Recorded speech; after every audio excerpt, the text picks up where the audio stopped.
In the spring of the year 2014, a 95-year-old mother and grandmother was kidnapped.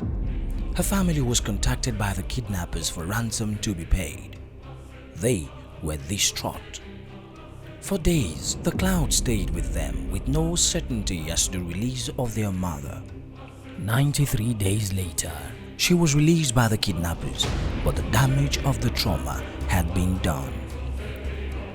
The youngest child of the old woman swore in that moment that whenever opportunity presented itself, he would fight insecurity with the brute of a gladiator and wisdom of a Greek. That old woman was Hajia Hawau Uziohu Bello, and that young man was Governor Yahya Bello. 2 years later, in 2016, Yahya Bello became governor of Kogi State in the most divine way, an opportunity to fulfill his promise. Now, we take you on a journey through 5 years of fulfilling that promise.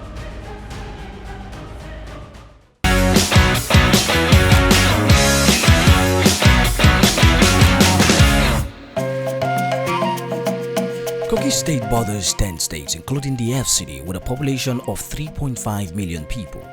Its capital city, Lokoja, plays home to the confluence of the famed rivers Niger and Benue. The geography of the state puts it in a position as a connecting state between the northern and southern parts of the country. Kogi State has been termed the confluence state because of the unique advantage of having the two great rivers, Niger and Benue, meet in Lokoja. But far from the good it presented, it spells danger for the state as it made it prone to a myriad of criminal activities. Chief amongst the criminal activities as of 2015 was armed robbery. It is recorded that between 2011 and 2015, there were 16 successful bank robberies in Kogi State. The armed robbers were on a rampage and banks were their cash boxes. Highway robbery, bank robberies were the norm and order of the day. So bad that at some point, banks all over the state closed work at 12 p.m. daily.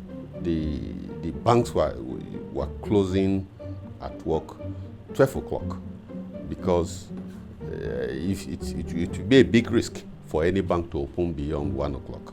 Armed robbers were having a field day unchecked. Armed robbery was issue on ground that time. From 2015, the crime dynamics tilted away from armed robbery to kidnapping. Being a connecting state, Kogi soon became a kidnap hub. Commuters were no longer safe as the rampage continued. The Lokoja-Obajana Highway, Okene-Kaba, Itobe-Tuade, Lokoja-Gegu, Chikara, up to Abuja, which were armed robbery hotspots, became kidnapping hotspots as well. Kidnapping was a kind of what took over. And thus, the heat only got hotter. The change in the crime dynamics was a result of the strict implementation of the central bank's cashless policy in 2014. People no longer traveled with cash, so robbing them was a loss and criminals changed gradually from robbery to kidnapping for ransom. Kogites were not safe and commuters traveled the state with prayers in their mouths, fear in their hearts, and eyes popped open. Between January 2015 and July 2016, there were over 167 recorded kidnap cases within the state. So bad was it that Kogi State was named the kidnap capital of Nigeria, and in 2015, the US Embassy issued a statement that warned its citizens against visiting or traveling through Kogi State. US Embassy in Abuja issued statement in 2015 for citizens not to cross Kogi State, not to come to Kogi State. The same thing with the United Kingdom and some other countries. The reason was Kogi became the center, headquarters of kidnapping, terrorism, and you had a lot of communal classes in Kogi.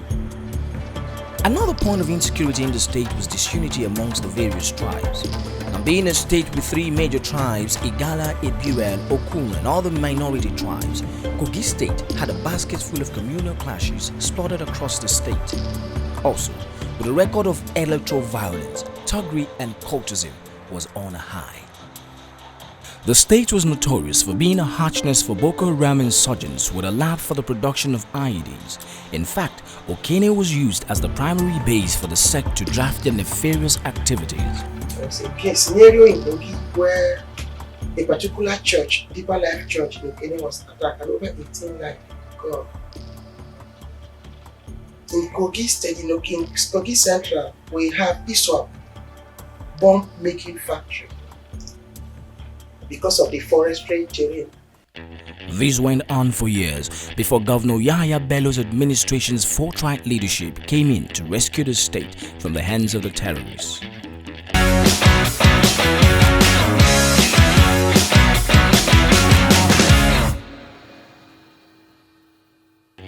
As noted in his swearing-in speech on 27th of January 2016, it was obvious to all and sundry that the young governor was coming on board geared up with a design modality that will rid Kogi State of insecurity, together with a collaborative effort of all the heads of the security agencies in the state. Over the last 61 months, security of lives and properties has been the area in which the administration made the quickest recovery and most measurable progress.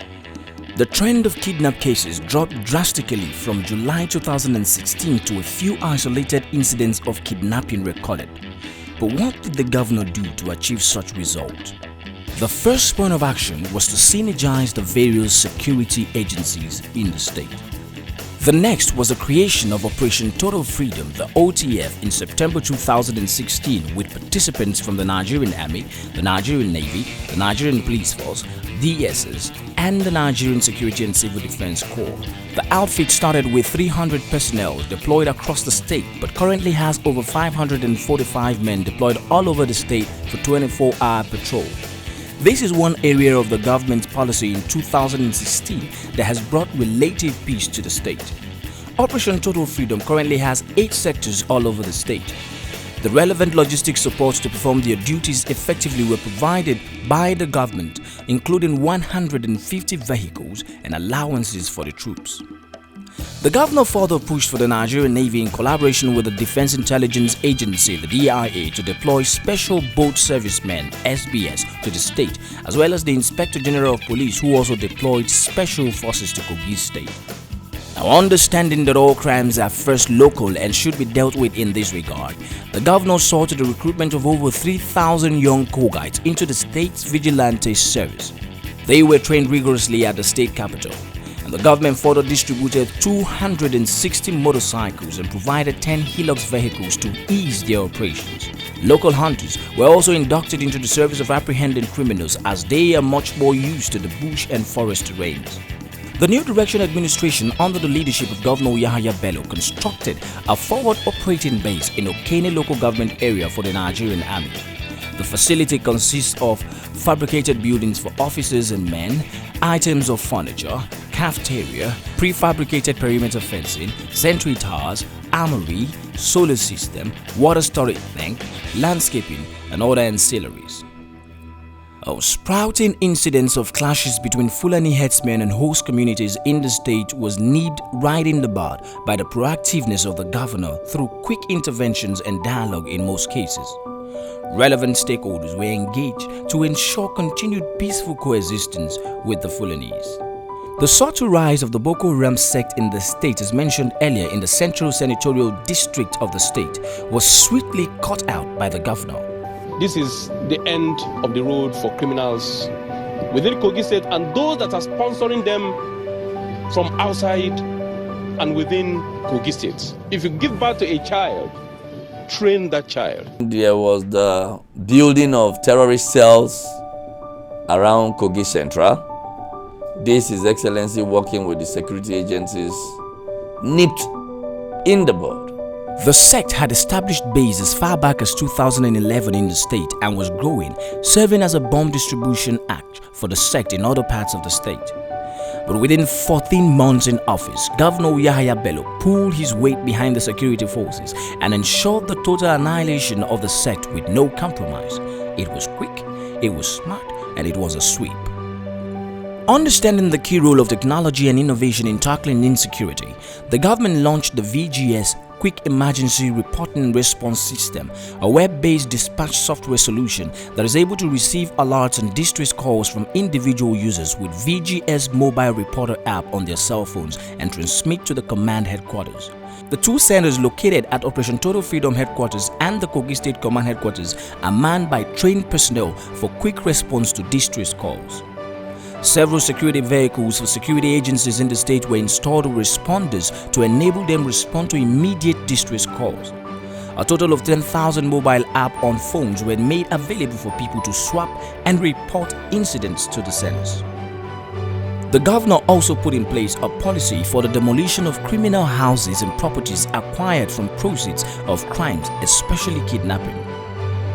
The state government observed the criminals operate easily on bad roads, especially where there are potholes. Accordingly, it carried out series of road repairs within the state, including federal roads.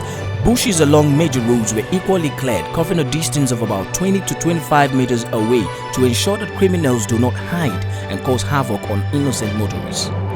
This decision has been commended by several states of the Federation. It is also yielding results as it has contributed immensely in no small measure at reducing kidnapping. From being known as the kidnap capital of Nigeria, today, in just 5 years, Kogi State under Governor Yahaya Bello's administration is recorded as the safest state in the north and one of the safest states in Nigeria. For his strides in securing Kogi State, Governor Yahaya Bello has received bags of awards from security agencies. In 2017, he was awarded the most security-conscious governor in Nigeria by the Nigerian Police Force.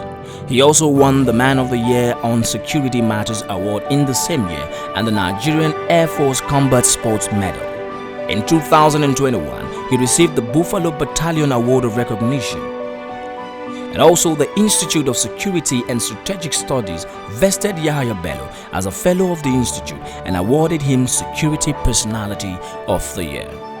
I most appreciate the contribution of the vibrant young governor of Kogi State, who detests crime and have always been rendering helping hands to nip crime not only in his state but across the country at large. I doff my hat for Governor Yahaya Bello, the support the special forces have been receiving from him. If all governors could emulate in terms of providing strategic information, I think the peace we have been yearning for will soon be close to us.